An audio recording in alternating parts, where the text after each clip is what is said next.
Even though he died a couple of books ago, Tywin Lannister still remains one of the most interesting characters in the entire story of A Song of Ice and Fire.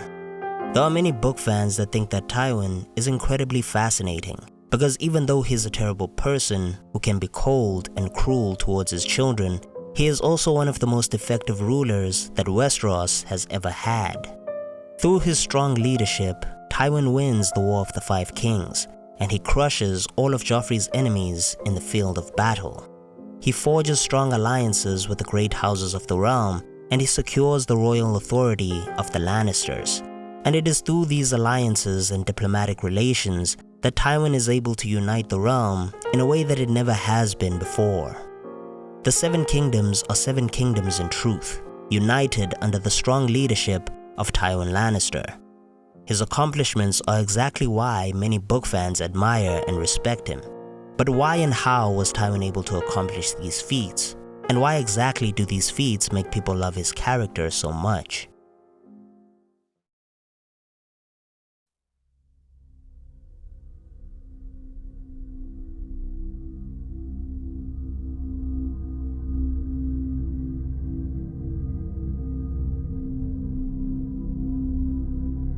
Though some people might disagree with Tywin's brutal methods, there are many book fans that can understand and respect Tywin's reasons for doing them.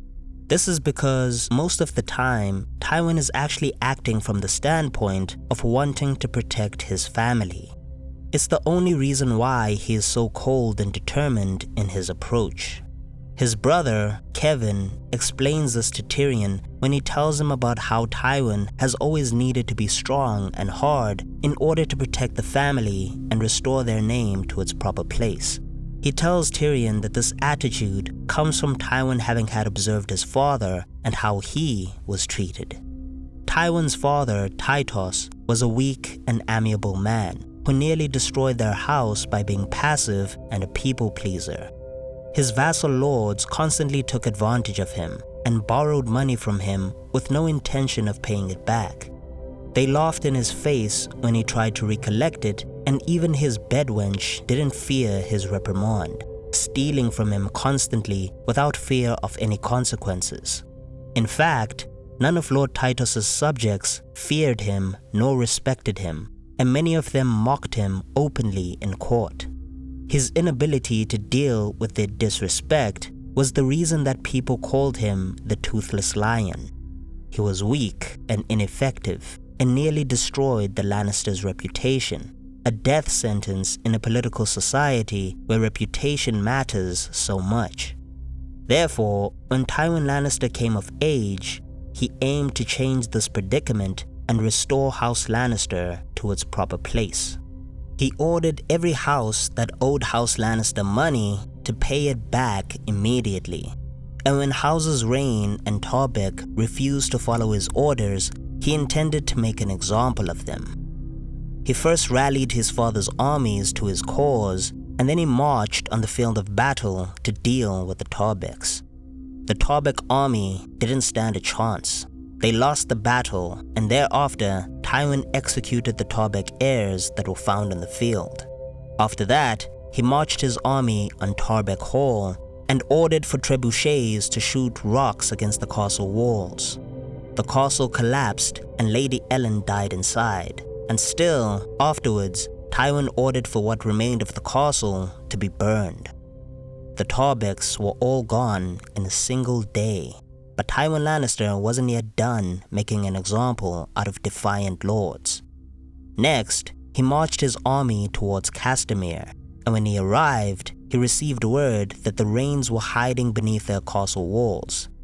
They expected to withstand a siege and had plenty of resources to survive in their tunnels. Therefore, Tywin Lannister ordered his men to redirect a nearby stream so that it flowed towards the castle walls of Castamere. The river flooded the castle and drowned everyone inside, including the Reynes who were beneath in their tunnels. This moment was immortalized in the song The Rains of Castamere, and thereafter, Tywin Lannister faced no more defiance from his vassals. He was then able to work on securing the authority of the Lannisters and increasing their influence throughout the realm, a goal that he worked hard to bring into fruition. In all of his schemes, Tywin was always trying to protect and provide for his family, thwarting their enemies and ensuring positions of power for them throughout the Seven Kingdoms. Cersei became the queen, no doubt because of Tywin's negotiating with Jon Arryn, and Jaime would have been the Lord of Casterly Rock. Kevan's children were the king's squires and cupbearers, and even Cersei's children became kings after Robert died. All of these occurrences were secured by Tywin Lannister, including the reign of Joffrey, which was secured as a result of Tywin's diplomatic and military skills during the War of the Five Kings. It was Tywin who secured the marriage alliance that united the Tyrells with the Lannister forces. It was the combined strength of these forces that turned the tide of the Battle of the Blackwater. It was Tywin's cunning and planning that resulted in the Red Wedding, a scheme that rid the Lannisters of their northern enemies. The Northerners will never forget. Good. Let them remember what happens when they march on the south. Tywin's efforts led to the strengthening of Lannister authority and the securement of Joffrey and Tommen's reigns. His methods were brutal and savage at times, but his reasons were always clear and understandable. So that's why you did it? To save lives? To end the war, to protect the family. Book fans can respect Tywin's character because of this reason, because he is so devoted to protecting his family. It's a trait that is almost admirable in the context of the story, because Tywin isn't just a villain who acts for the sake of evil. His justifications are understandable and even relatable to some people, and that's why so many book fans love Tywin's character so much. But there's also another reason why people love Tywin's character in the book, and it's more to do with his effectiveness as a leader than with his motivations as a character.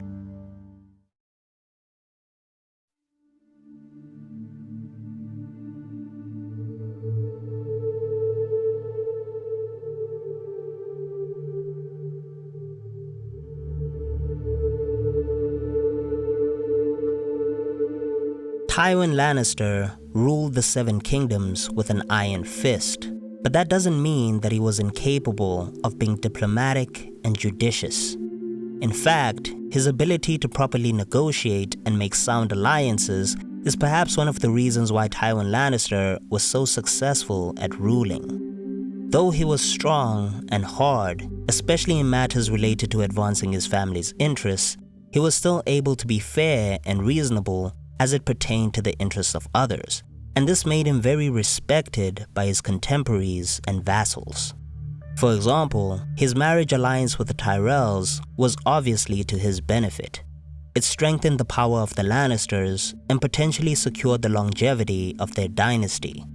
However, it was also beneficial to the Tyrells as well, as it also increased their power throughout the realm. You must remember, the Tyrells were once stewards of House Gardner before the conquest, but now, Tywin made them a part of the royal family, and they wield a lot of power and influence. It's all because Tywin has allowed for Margaery to become queen and for Mace Tyrell to have a seat on the small council, a position of great honor and importance throughout the Seven Kingdoms. Tywin understands that in order to secure their current positions, the Lannisters will need to make powerful allies, and that will sometimes mean compromises and concessions to their rivals. The fact that his alliances are so mutually beneficial just goes to show how good he is at diplomacy and politicking. It's the reason why so many of his vassals end up respecting him so much. I didn't trust your father. I didn't particularly like him, but I respected him. He was no fool. He understood that sometimes we must work with our rivals rather than destroy them. Tywin is an effective leader who commands respect from his vassals and subjects. He isn't against working with other houses and helping them achieve their own goals if it won't undermine his authority or risk the security of his family. As long as a vassal lord gives fealty to House Lannister and proves their loyalty, Tywin is willing to help them back to their feet, working with them and forging stronger alliances. He does this with the Freys during the War of the Five Kings. they help him get rid of Robb Stark, and he makes them the lords of the Riverlands. Everybody in the agreement wins. Tywin knows that the Riverlords have always looked down on the Freys, so he uses that to his advantage and for his own interests. He makes an alliance with the Freys to satisfy Walder Frey's ego, and he also gets rid of a dangerous enemy cheaply and quickly. In exchange, the Freys get to keep the Riverlands but swear their fealties to Joffrey, and the Lannisters still have influence over the region thanks to Tywin's sister, Jenna, being married into that house. Everybody wins in this situation. Tywin even pardons the Westerlings when they prove their loyalty by getting rid of Robb Stark's heir in the womb with Moonty. It shows that Tywin is able to be merciful and judicious when his enemies prove their loyalty and go to their knees. His ability to be diplomatic and reasonable is what enables him to unite the realm under his authority. He's even able to bring in the Dornishmen into the royal fold and make them a part of the Seven Kingdoms in truth. Yes, Tyrion sets up the marriage pact with the Martells, but it's Tywin who approves it and sweetens the deal. Tywin gives the Martells a seat on the small council, and he promises Doran Martell a chance at justice for his sister, Elia.